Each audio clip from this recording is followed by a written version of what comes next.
नहीं बनो, मार डालेंगे सब हमको।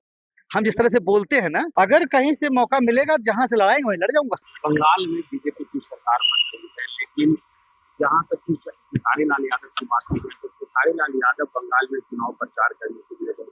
हाँ, क्या कहेंगे आप खेसारी लाल यादव? देखिए उनकी अपनी विचारधारा है और जहाँ जो है संगम है और जहाँ पर लोगों ने मूड बना लिया, विचारधारा बना लिया कि अब इस बार ममता दीदी की सरकार उखाड़ फेंकेंगे, वहां खेसारी का दुनिया की कोई भी ताकत जाए तो कुछ होने वाला नहीं है।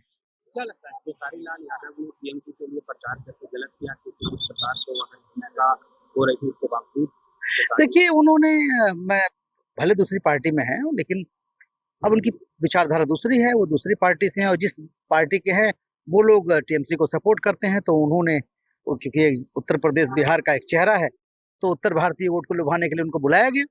तो ठीक है, उनकी अपनी विचारधारा, वो अगले भी चुनाव लड़ेंगे ही आगे, आज नहीं तो कल संसद में पहुंचेंगे ही। लेकिन उन्होंने कहा कि राजनीति से हम संन्यास करेंगे, अब राजनीति नहीं करेंगे। क्या लगता है कि ये सब देखिए क्या होता है, ये वक्त के साथ एक स्पीच होती है और ये परमानेंट स्पीच नहीं है। मैं इस बात को बिल्कुल नहीं मानता कि वो संन्यास ले लेंगे, और अगर संन्यास ले लेते हैं तो हो सकता है ले भी ले, लेकिन इसमें बहुत ज़्यादा गंभीरता से इस बात को नहीं लेना चाहिए। और एक कलाकार होने के नाते कभी-कभी एक कलाकार जाता है प्रचार करने, पैसा भी लेता है उसका, तो हो सकता है उस लिहाज से भी गए हों प्रचार करने। आने वाले दिनों में क्या आप भी किसी पार्टी का ज्वाइन करने का मन विचार बना रहे हैं? देखिए मैं विचारधारा मेरी भाजपा की है, मैं भाजपा को सपोर्ट करता हूँ, मैं प्रचार भी करता हूँ, लेकिन मैंने ऐसा कभी जीवन में सोचा नहीं, सोचा था पर अभी नहीं सोचता हूँ। मुझे लगता है कि मैं कलाकार ही अच्छा हूँ, पर मैं विचारधारा मेरी है बीजेपी के लिए। अगर कभी मिलेगा ऑफर तो कहाँ से चुनाव लड़ने का?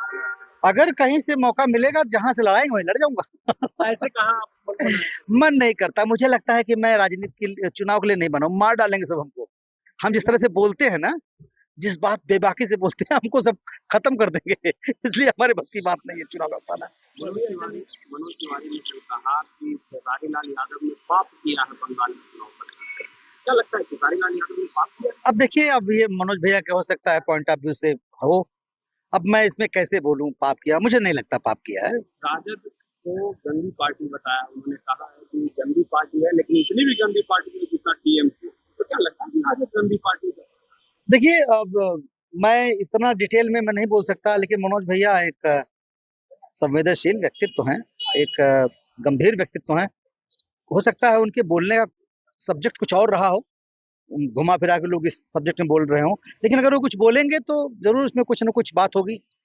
बिहार में सर एक नाचने वाले अनिल तिवारी है, उस पर विनय कुमार जो एसपी है गोपालगंज के, उन्होंने कहा कि तवायफ को नाचने वाली की बोला। कहाँ तक सच्चाई? देखिए, कलाकार कलाकार होता है, सबका अपना पेशा है, वो अपना धंधा अपना बिजनेस बड़ी ईमानदारी से कर रही है, इसलिए ये कहना किसी को कि ये फलाना है ढमकाना, ये गलत बात है।